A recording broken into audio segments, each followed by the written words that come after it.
Hello. Hello. Hello, welcome.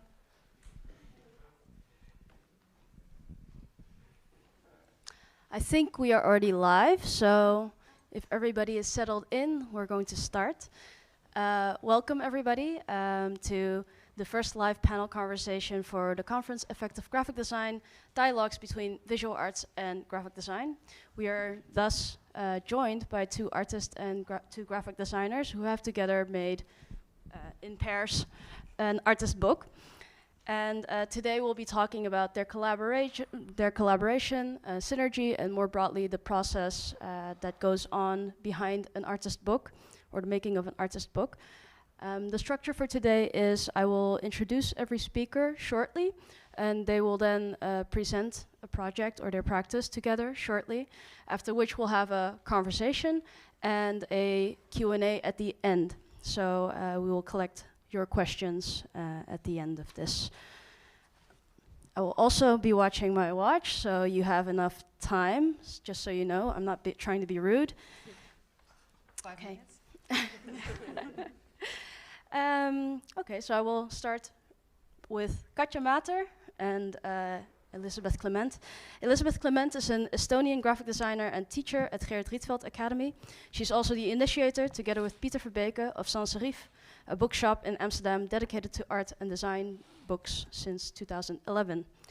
Katja Mater is a visual artist and filmmaker interested in revealing a different or alternative experience of reality through capturing the areas where optical media hardly behave like the human eye. Previous artist publications by Katja Mater include Study on Color, published by Hayden, Den Haag, Multiple Densities, published by Roma Publications, and a booklet, Dare Not Read On, which was self-published. Together, Katja and Elisabeth, they edited and produced Time is an Error, which is also currently featured in the Best Dutch Book Design 2020 exhibition at the Stedelijk Museum in Amsterdam. And then in front of me, I have Aglaia Konrad and Linda van Deursen. Aglaia Konrad is an Austrian self-taught artist and teacher of fine art and photography at the Lucas School of Arts. She's based in Brussels, and her practice is driven by an interest in urbanity and architecture in general, and cultural difference in particular.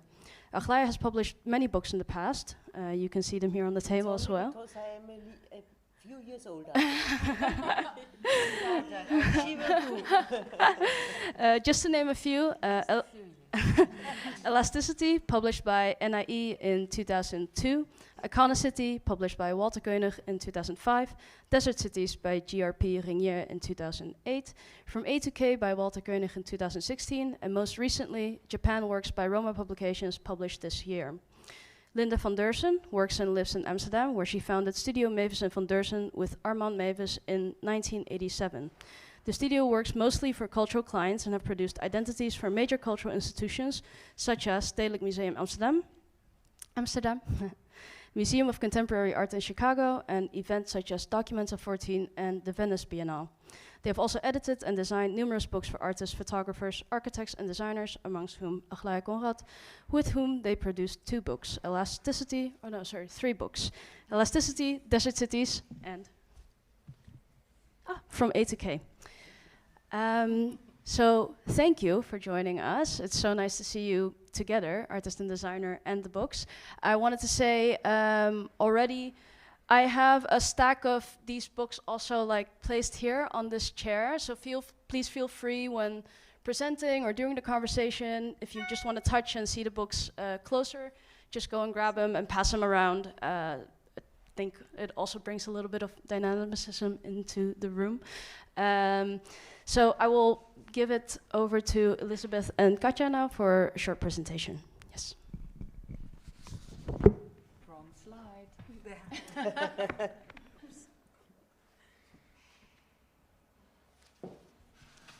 Who wants to? It's the slide. Or it's the arrow. Press forward. Check. Hi. Where do I look, actually? Is my You look at me. Okay, I'll look at you. I'll look here and there and here. Okay, so you already did such a introduction of me, so I'll just, I think we put together some things that are both most important to both of us that we do, to give everyone a little overview. And so indeed, I am an Estonian graphic designer working and living in Amsterdam. Large part of my life revolves around activities related to graphic design, and if one could say everything I do is graphic design as well. Since 2011, I run an art and design bookshop together with my partner Peter Verbeke in Amsterdam, and here's some fun images of it. Wait, press something on. Oh, no, okay. We host, or hosted, and will host again, events, launches. There's a community of people who are around Amsterdam making books, creating discussions, and we kind of strive to keep that going. We have had quite an interesting reshift during COVID periods, where we sort of, at one moment, were tired of the event schedule we had imposed on ourselves, and also because people felt always that they really want to present with us a book, and we also really like that. But at one moment, it felt that the stop from COVID was a kind of a blessing for a bit. But now we're kind of happy that it's happening again, and books can be launched again. Then next to that, I am involved with How to Show Up since 2015, which is a collective working around performance and writing and publishing of texts coming together in a space. I'm organizing this together with Gian Maria Andretta, Elizabeth Graham, and Annie Goodner. Then I also organized a summer school in Estonia together with Laura Papa, 2013 to 2016, around graphic design. And then this sort of transformed into a show that we did together in 2017 called Signals from the Periphery, talking about how designers work in rather many different forms, brought together our sort of interests and network of people working through publishing, through organizing, making their own tools and conditions for working. We also published a book together about it that sort of followed up the exhibition. Then I organized a show with Henk Groenendijk and Matthias Kreutzer about student publications that Henk has collected over the years of teaching at the Rietveld Academy. And then I do quite a lot of commission work for different artists and publishers. Often these are actually quite long-term projects that really, like the top right corner, there's a book with Joke Robart that I think took more than 5 years to make. That's okay. Which is okay, and it's great. And it's a big one. It's a big one, exactly, yeah. And thank you for the confidence.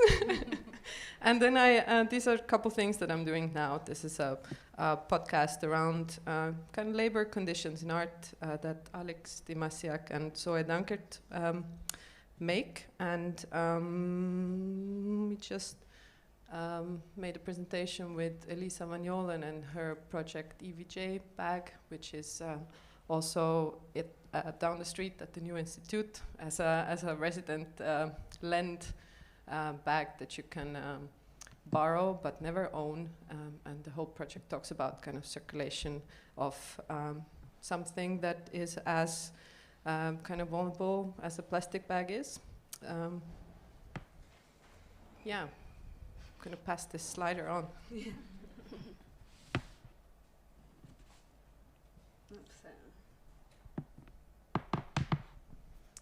Okay, so yes, so I start with 2 slides of collaborative work because a little bit in context of also the discussion that we're having, and maybe also a little bit how I got to know Elisabeth. I'm part of the feminist queer magazine Girls Like Us, which is founded by Jessica Giesel, and I joined editorial team in 2014, and Sarah Kaman is also part of it. And then I live between Amsterdam and Brussels. And in Brussels, I'm part of the collective Mothers and Daughters, which is a trans and lesbian project that is not involving publishing, but organizing and a lot of big collaborative project, because it's like 13 people involved. And then I will talk a bit about my my own practice, my solo practice. So on the left side, there is a very old work that I wanted to show as a little bit of an introduction, which is called Density Drawings, and it's very much at the basis of a lot of the method I use, which is like kind of squeezing time, sandwiching it in multiple moments into one image, both using photography and film, and using that both in space and three-dimensional context, etc. I'm going to go a bit further. And time is both a very important part of my work in the way I make it, because of the optical media that I use and the way I kind of try to play with it and kind of make something visible through using the camera, which could be compared as to human eye, but actually makes very different things visible. And this is a film that I made 2017, which is called As Much Time as Space, which shows you both the present moment and a moment that you already saw, or like the past and the present, which sometimes kind of come together and lift you out of present moment to kind of create a new or different time experience. Oops. Some more work that kind of relate to time. Janus and these are also film installation of a film L2 inch, but these are just stills. And then this is a much more recent work, which is it's a double-sided print called Dare Not Read On, which was the introduction the welcome to the film Dear Sides, which is a film that was a double-sided projected, one projection, which can be viewed on two sides of the screen using palindromes and half palindromes and real-time editing. So whereby the meaning or the reading of this work is kind of flipping from the one to the other side of the screen, depending on which side of the screen you are on. You can either read it or it becomes total gibberish and you have to move. And this work is kind of important, this kind of duality that is actually in a lot of my work. But this film was quite important somehow for a next step, making this work that is called Time is an Error, which I started actually, so I made it between March and May 2020, where I somehow felt the need to kind of get grip again on time, which was slipping, as you all experienced. And I started to do, work on a series of clock-like images. So these are also already the works in installation. And I also made a record, which is also going to be published somewhere in the next year. And then I very quickly wanted to show, I don't know how to play it.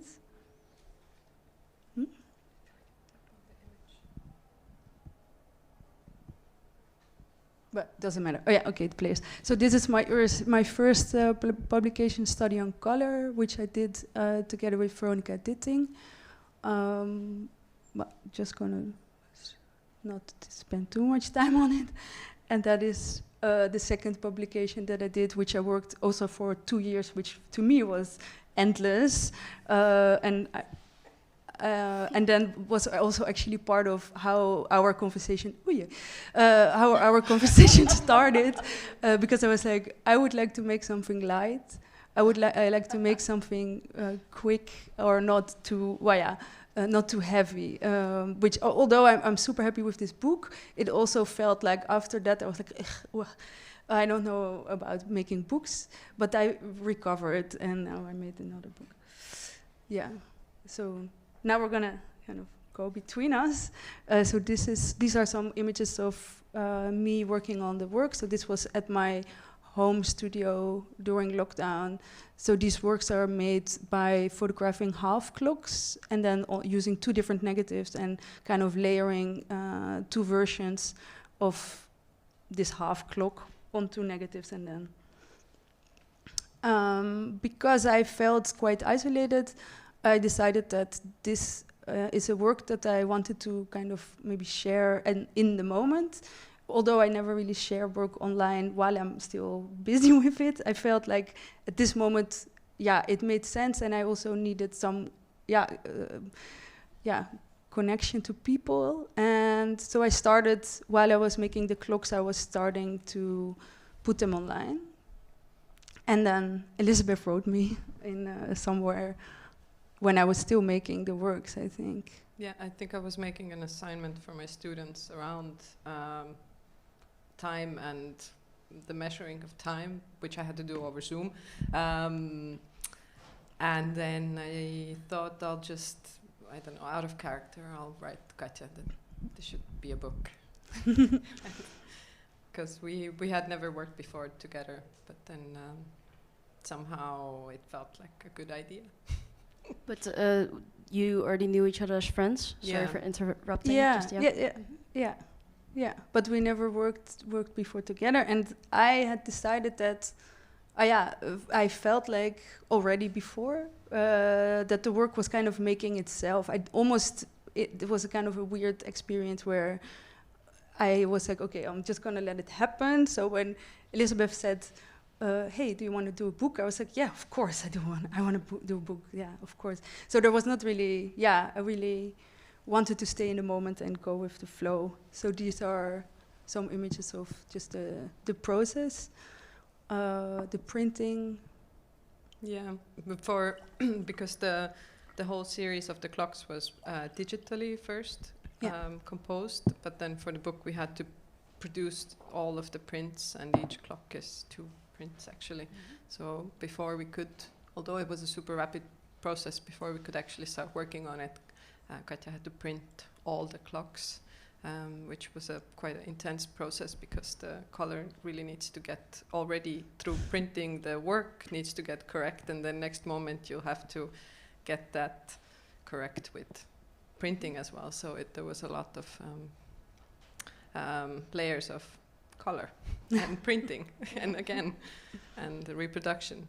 But you said it was a digital image, but you meant it's all the work is all the work is analog. I only work I work analog, but I was looking at digital images because I was just looking at scans of negatives, and then for the printing I did like real C prints of all the work.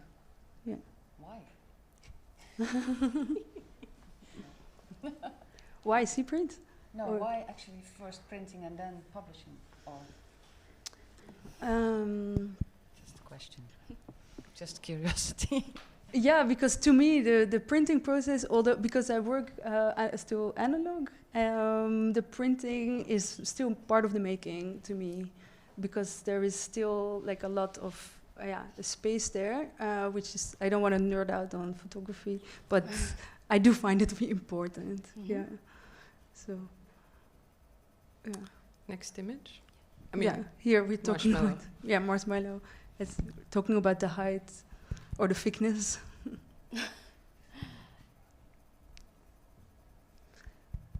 And then there was a lot of decisions, as I said, that I felt like, well, we made them, but I think the book or like the work was The clocks made them. made them. Yeah.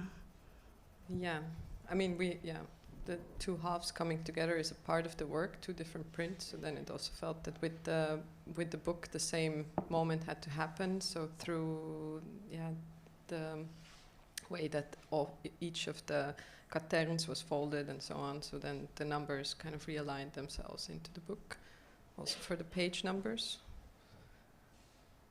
And here's the post-production. That's my mom and Jessica wrapping all the books for me for us.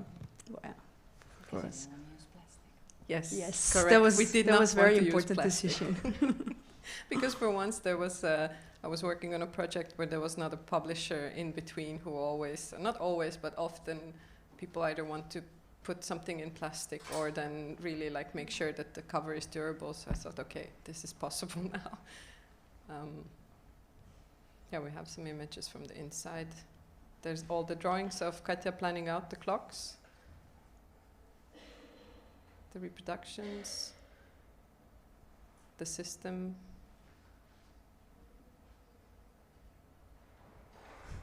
Wrapping. The cover and the back cover come together. And it's maybe a detail to watch while the book is passing around. So the cover comes together and there's a one split precisely in the middle of it that comes together as well to make it a full image. Correct. I had a little euphoric moment when I when I encountered it. Thank you for noticing. Okay. All right, thank you. I don't know what to put.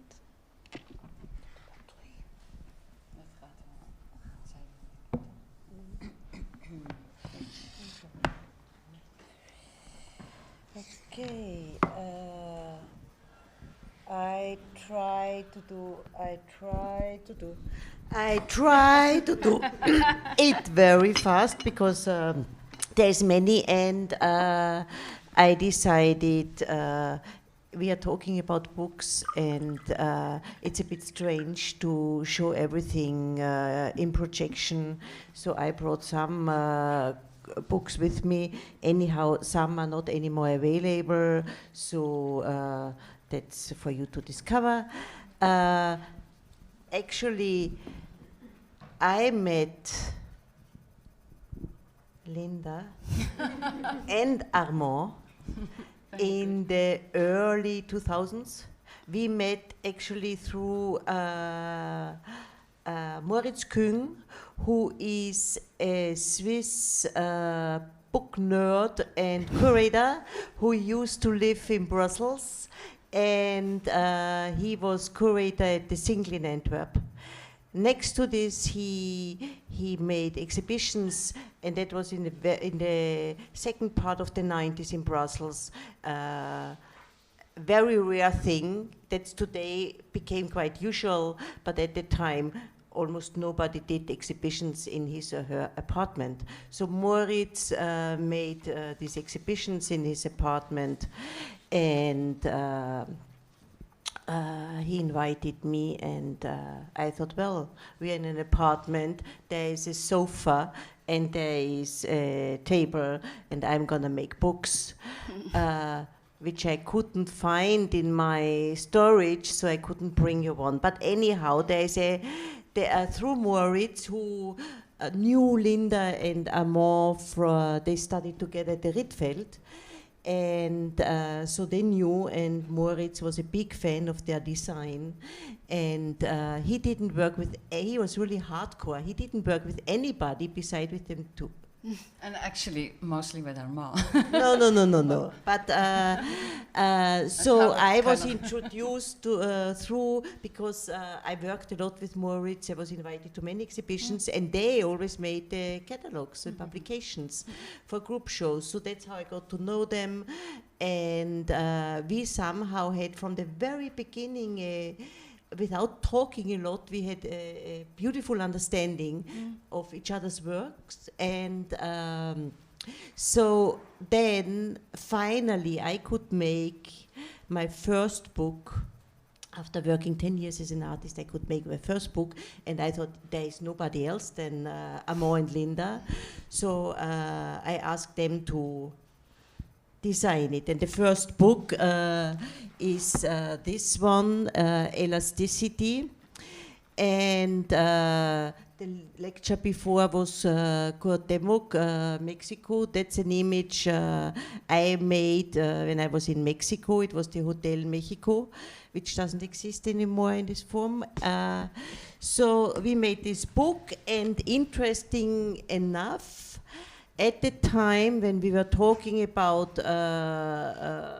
making the book and what should be in, and discussing content and layout, Amor and Linda said, well, maybe we could first go through your small publications, because I love publications, and I think for my photography it's the perfect destination.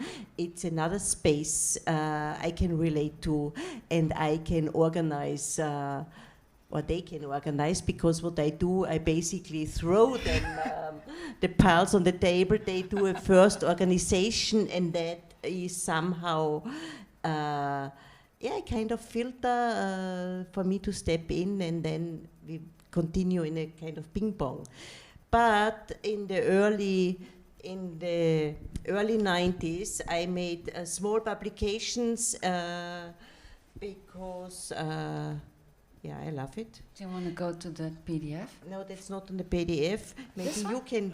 But this is I in think the it is. PDF. I think it is. Yeah, Yeah. I'm gonna find it. But maybe you can just go continue, and And then then, something else.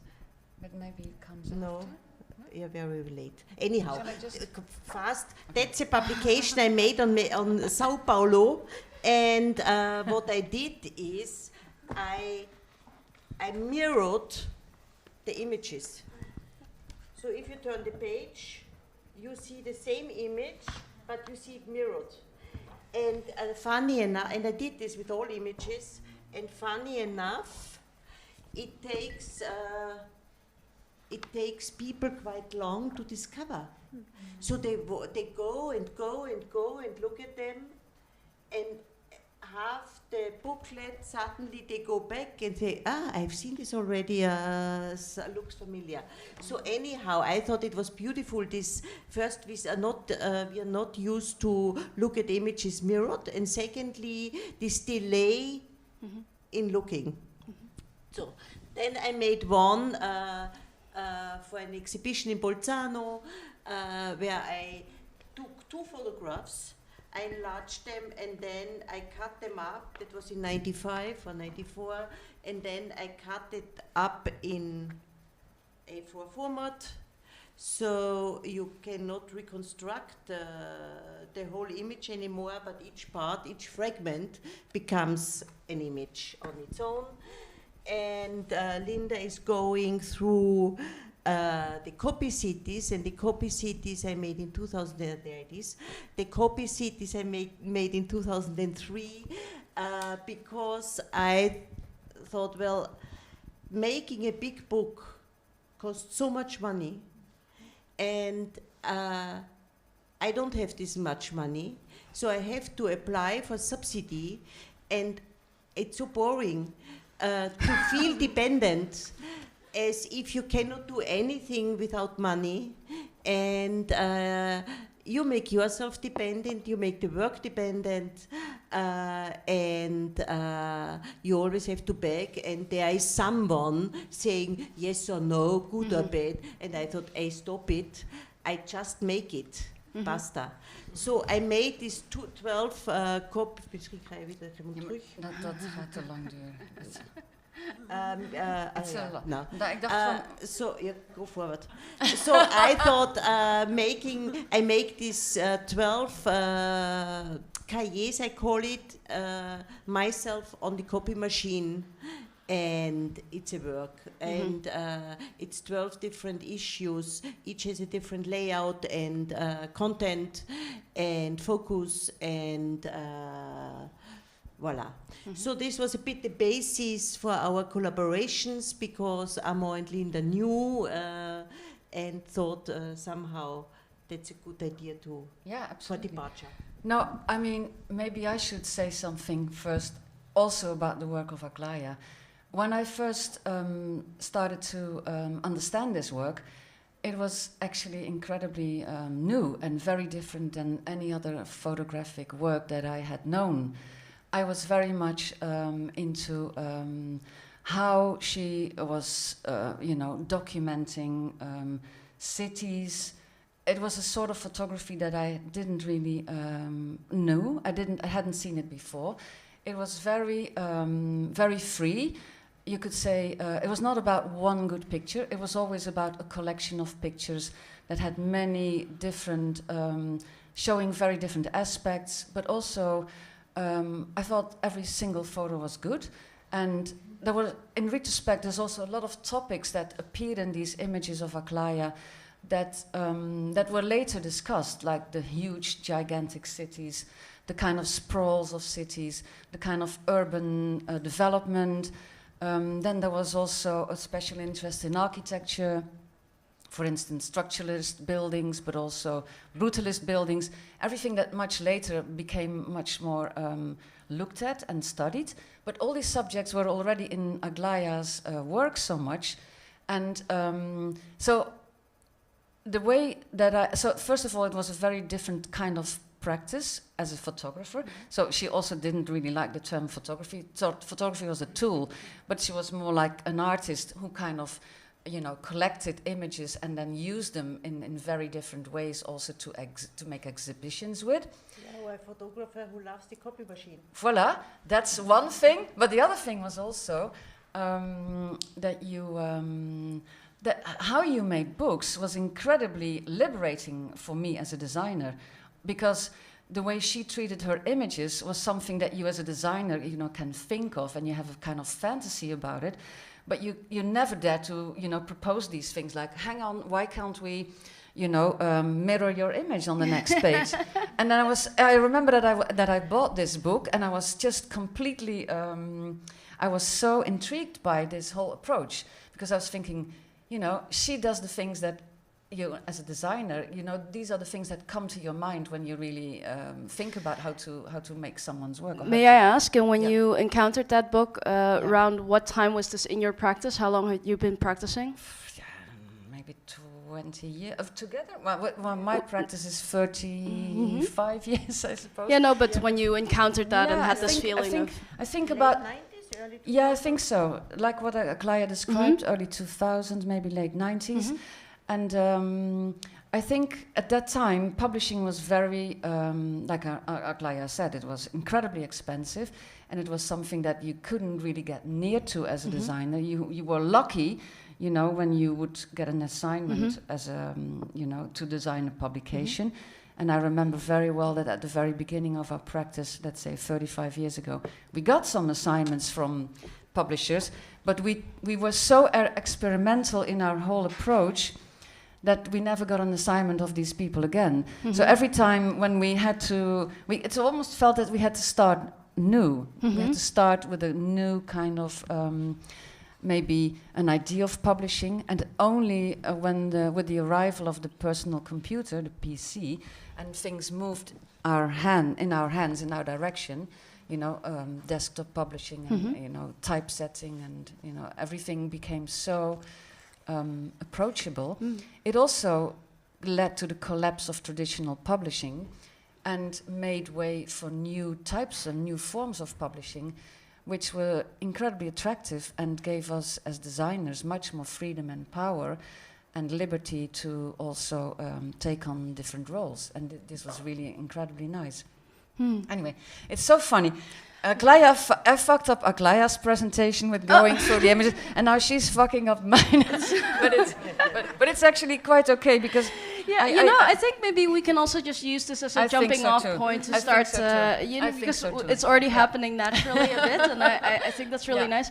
I really like that you're addressing this, because like from my viewpoint, and you know, like I was born 1 year after you and Armand started your studio. Yeah, that I can imagine. So when I was studying, like Mevis and Van Deursen were, well, and still in many ways was really like the top of the crop, you know, like so when, well, I mean, like as a young, you know, like designer, it was like your work was very influential, and you know, when I would almost think like you always had the pick of your litter or something, like that you weren't, like it's hard to imagine you ever you know, 10 years into your practice still thinking like, when are we going to, you know, being too experimental or waiting to get a job, you know? Yeah. Well, you know, I think we were very I think we were always, both of us, very ambivalent, you know, towards graphic design. And I think it also had to do that we both, we went to an art school to study graphic design, and at the time the field of graphic design was hardly identified. I think, first of all, it was very hard to get near to anything like graphic design or to do something like graphic design, you know, before computers existed. And I think we were both much more drawn to art. And we also, I think, very much took that attitude of, not necessarily of the artist, but maybe the kind of freedom to explore how things should be done and how they could be done in very fundamental ways. It was always, we never took anything for granted, because we had the feeling that we had a rather bad education, but pretty much of an attitude to try to think that we would know how to do things ourselves. Or maybe it was a certain kind of aggression that you can have as a young person, you know, entering the field, like there's nothing that I like, so I better start doing it myself. Or you're lucky enough to find people that you recognize a certain temperament or experimental, let's say, attitude, or who also, through their work, maybe turn things upside down or question things at least, and that's what makes it, what made it so attractive to work with Aglaia, and that's why we have so little conversation about our work. we just don't. It's almost like we hardly have to talk about. You speak things. through your work. Yeah, I think we really understand the work. Not even I think. Aglaia never really explained her work. Maybe 20 years later, I once asked, "How did you actually start out? How did you begin photographing, and how did you actually arrive at the work that you do and still do?" So I don't want to take all. No. That's okay. I just think it's nice that you address that, because I think for a lot of people sitting here, and also for people that are interested in art or artist books or graphic design, you know, you see this sort of pristine object and everything is there and it looks beautifully produced and beautifully designed, but it also looks, or for me also, like still sometimes you look at it and you think like, how do you do this? Like, I'm a graphic designer or I'm an artist, like how would you get the means to do something like this? So like also this example that you made of, you know, like making these works out of an urgency to reach out, or to, you know, like to have like some sort of dialogue to the outside world, and just, you know, like asking, hey, do you want to make this into a book, can sometimes already be the spark that, you know, starts what we are now holding, which is now, you know, like being exhibited somewhere. And I think that's a really nice that process also with Aglaia, starting with the copy machine. I think that's very inspiring to hear, because like I guess, you know, when we look at this finished product, we just don't see how it gets to this point.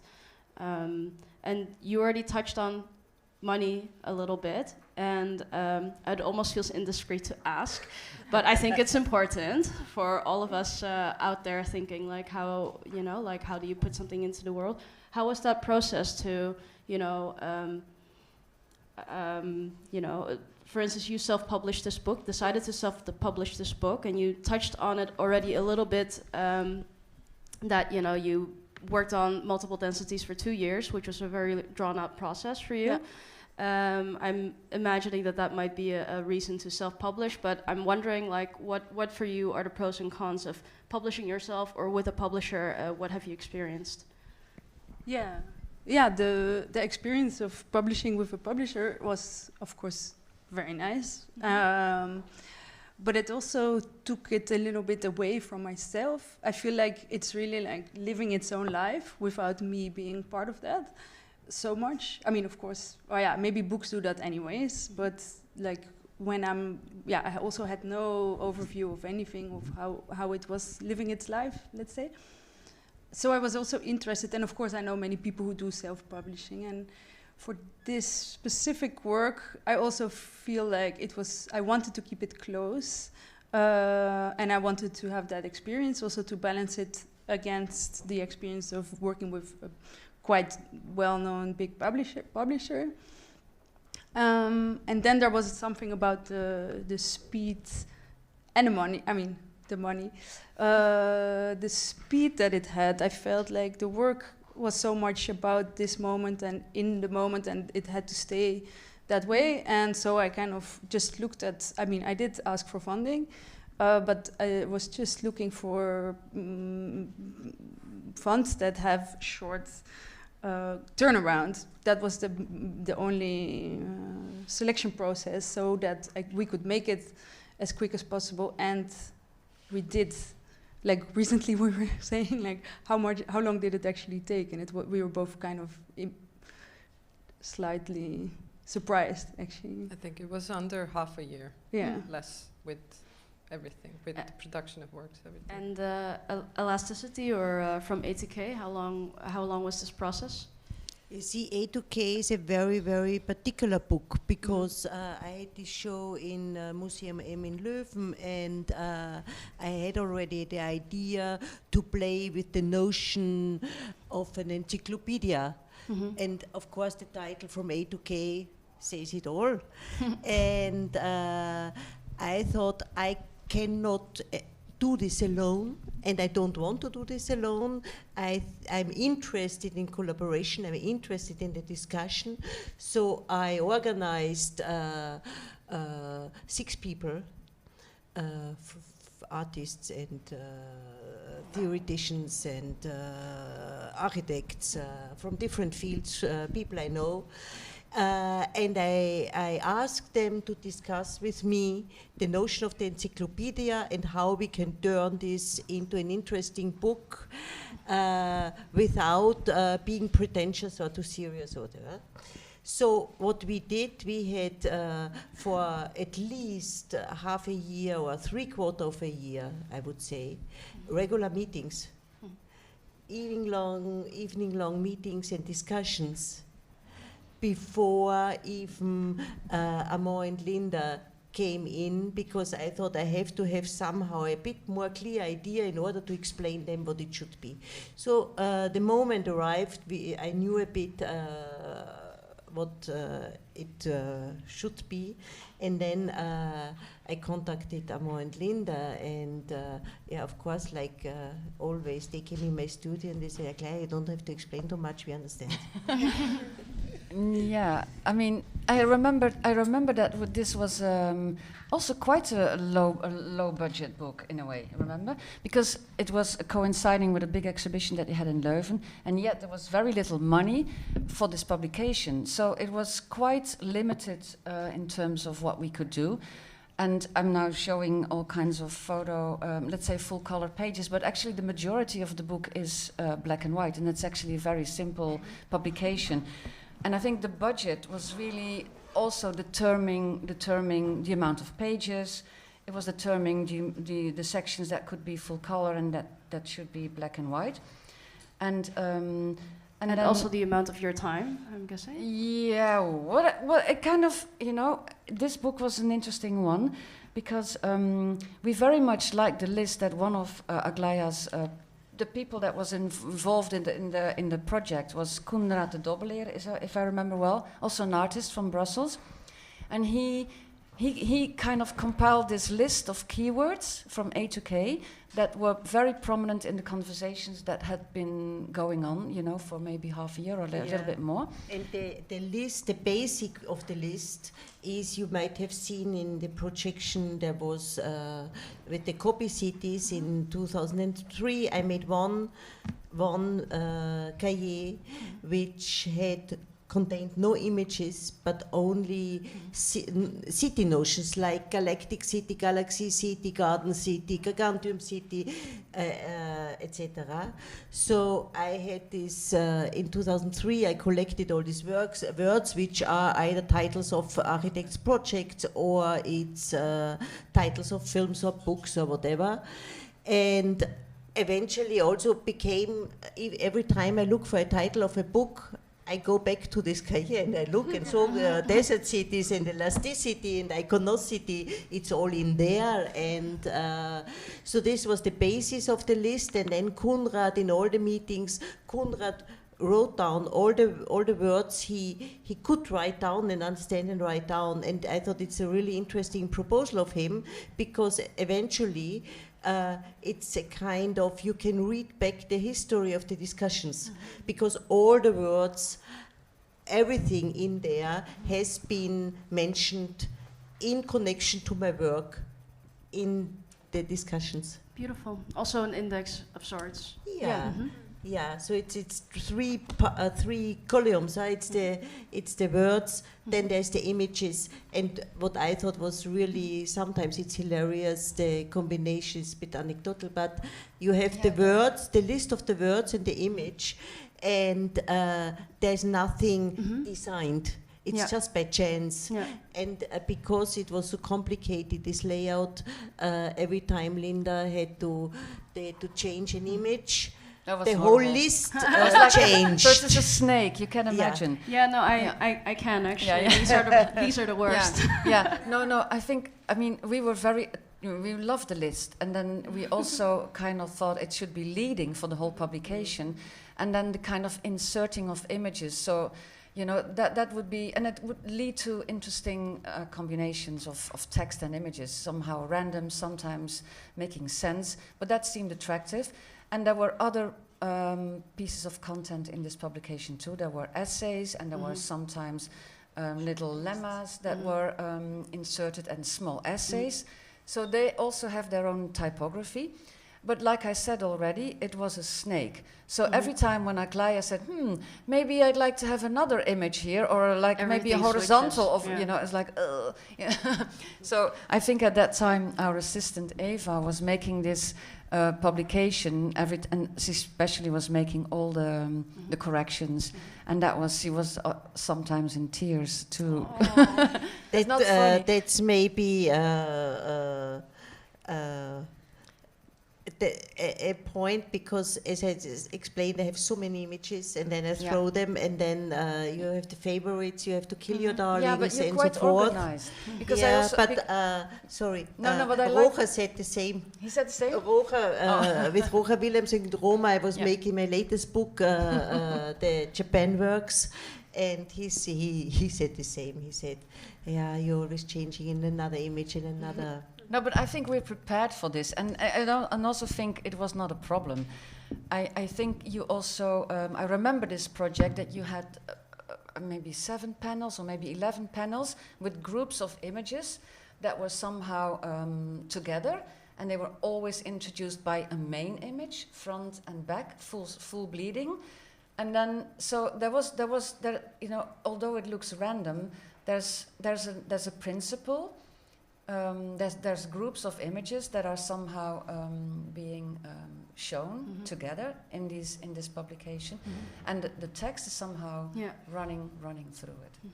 But all I wanted to say is that the openness of Aglaia, and the kind of so that you don't have to think about the regular constraints, or the kind of almost the harness of a photo book is just so it's not there. So it's so liberating to make an image, or let's say a publication with photographs that good photographs. Plenty of good photographs. No bad photographs. That's amazing. And that is very different. That can behave very differently than.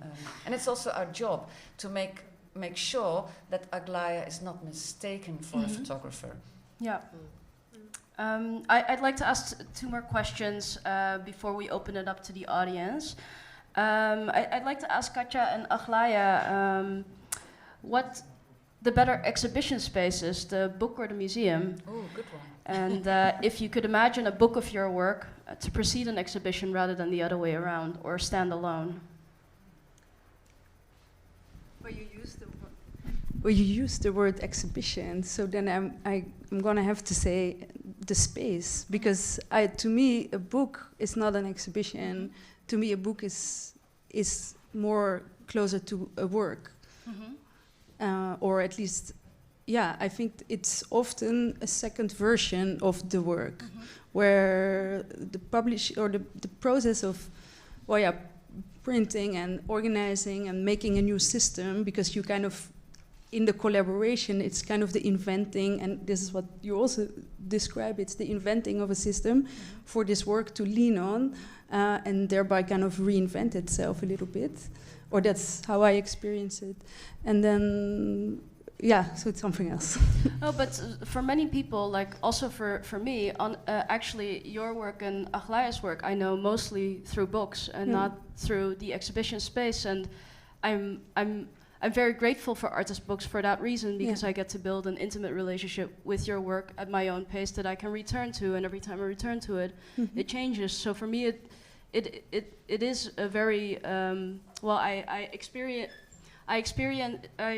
through the artist book what I would like to experience when I go to an exhibition. In ways. So that's why, you know, like I understand that it's. In a sort of, if you would say disrespectfully, a sort of byproduct, but at the same time, for a lot of people, also the only thing they sometimes get to see due to limited access or time. For me, that's very different. For me, there is the exhibition space is the exhibition space. That's an architecture you move through bodily, physically, and it gives you certain conditions and opportunities. And the book is a different space. It is also an architecture, but you experience it differently. You experience more in time because you turn a page. And for me, organizing the work in a book is quite interesting. And with many, I think 5 books, it arrived to me that this filter, which is arrives through the printed book, gives me the opportunity to take distance, to read it differently, and then in several cases I made a new work for an exhibition space out from the book. And because for me the images itself are not necessarily a work, and therefore, we made in the elasticity book toward the end, we made, let's say, a kind of biography of the work, how it was shown in exhibition spaces, that you look at all these images, but you don't know what you're gonna see or what I'm doing in an exhibition space with these images. And therefore we made this pictured biography at the end, where you can see all the images you have been looking at in this exhibition space. They will be different. Thank you. And a question for Linda and Elisabeth. So you've been running Sanserie for 10 years, dedicated to artist books, and you've been running your practice for over 30 years. Do you see a change or in the industry around the artist book, maybe particularly in the now, which the paper industry is changing? It's actually constantly, it's a bit of a frustrating sort of industry to deal with, and also recently it's also been published in the newspaper that that there's too little paper actually, because of the cardboard boxes being made for the home orders of online shopping being done. So have you seen other changes throughout the years, and how do you see the future of the artist book? You want to start?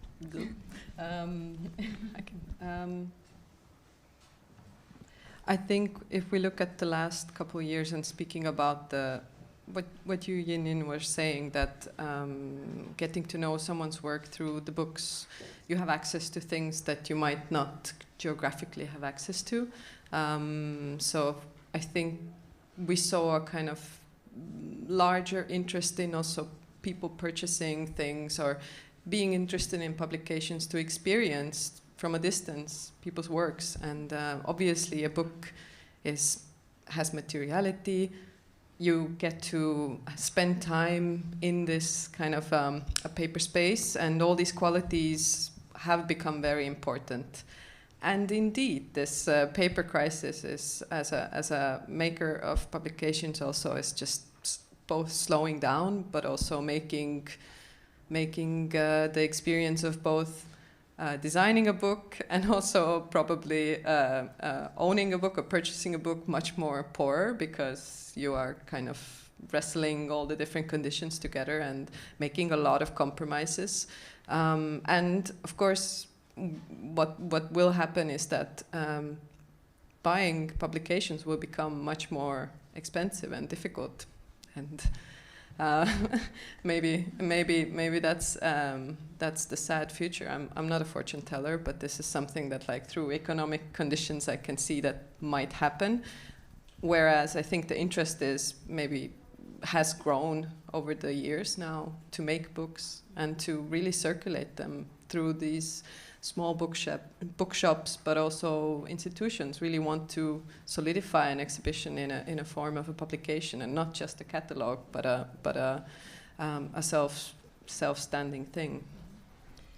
I think indeed that, you know, like I said a little bit earlier, that you know, the whole idea of publishing has changed incredibly over the last 50 years.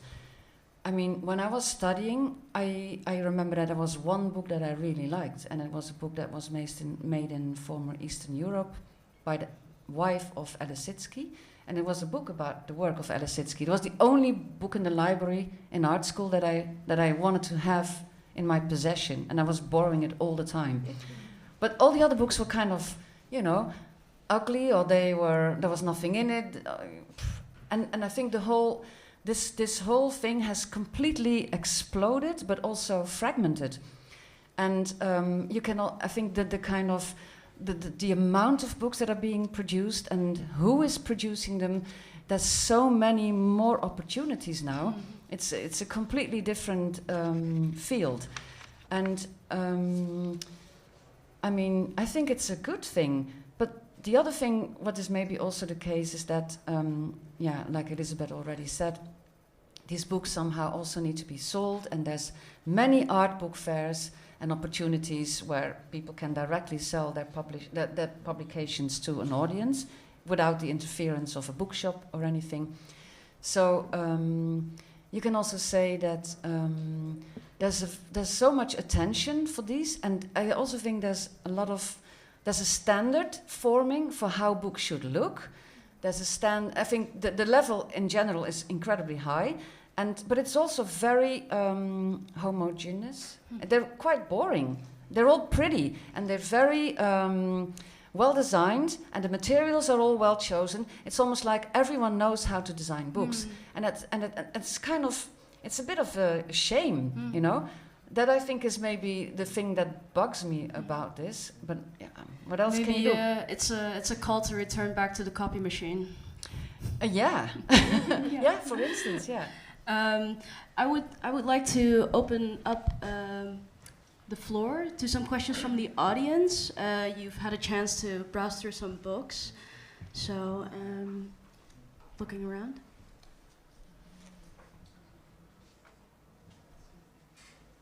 It means we explained everything very well. No. Sometimes people are a bit shy, so I'm just gonna wait. And someone is like thinking of a question, but they're nervous to ask it. But I'm going to wait till they do it. Good point. I want to ask a question. See? But I always want to ask a question. I mean, one of the things that I was thinking, because in both cases you've spoken about photography and design, or the artist book, but in both, photography is the kind of material that you're working with, and in my experience of film vis-a-vis theater is the possibility not just that it's a recorded image versus a live event, but also that even when it's very dramatic of a scene, film provides us a close-up or a shot that we would never be able to have with the type of eyes that we have right now when we sit in an audience in auditorium style. So film provides you a different speed, or it administers a speed, and more than anything, to me the question is that it presents a perspective of the close-up or the sort of different view of a scene or of a narrative through that. And I wonder if this is something that when you're looking at images, not when you're photographing them, not when you're treating the image as an image making, but when you're thinking about the book as a format, if this idea of has come up in terms of, I would say again, it's the book is neither a moving image nor a performance, but of course there is a performativity of the object itself and the page as a platform, and and your own maybe temptation to get another view of the very image that you've produced. So I just wondered if in design, if this is something that comes when you as a maker in terms of the design and the layout, or as a maker in terms of the image maker of the image or picture that is being dealt with the book. I don't know if I explain myself, and I think about this not just because of the cinematic possibilities that design provides because of the zoom in and zoom out, and now we all can do it with our phones, and we have a different optical relationship to the image nowadays. But I think about it also when you were talking about the intimacy of artist books. I have many artist books, in fact, but I think that the only one that I feel like the word that Linda used was possession. I think that the one of the artist books that I feel I really wanted to possess, precisely because I was never able going to afford, is an Elisabeth Payton paintings book that I got at Page Not Found in The Hague, that has excellent artist books. And the format of Elisabeth painting, I don't know if you've ever seen her paintings, but she works in very small formats, generally portraits. And the print of this book, I'm sure it's a 1-to-1 scale. And so you could still see it's in color, you could see the brush strokes, and yeah, it's very intimate, again, cinematic, meaning she's painting cinematic images of people romantically or intimately engaged. So yeah, I just wonder if there's any thinking around, whether from the position of the designer or the visual artist, or both, in the case of image makers, of our new relationship to cinematic time, cinematic eye. Maybe, I mean, you can talk about it because you designed Robbie Müller, etc., etc. But I made a book I made a film in 2010. I made a film on Carrara, the marble quarries. I made a 16mm film, very slow pace. And once the film was finished, I discovered that I had quite a lot of interesting photographs which I took when I went to do my research. So then I thought, well, that would be interesting to make a book. And this book I did with Roger Willems from Roma. And we decided to exactly take this reference to the film. In fact, the film made the book also. The book is made out of photographs, but there is, you could say, one long pan zooming into the stone.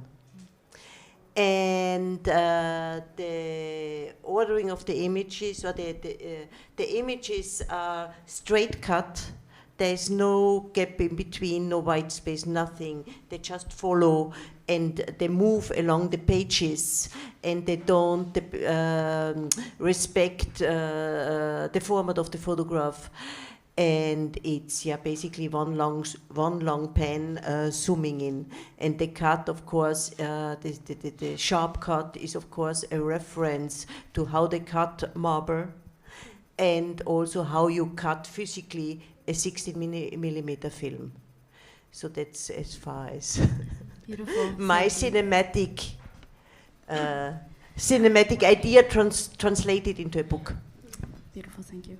I think I totally understand the question, because the browsing through a book, and even the existence of flip books, of course cinema is very much related to it.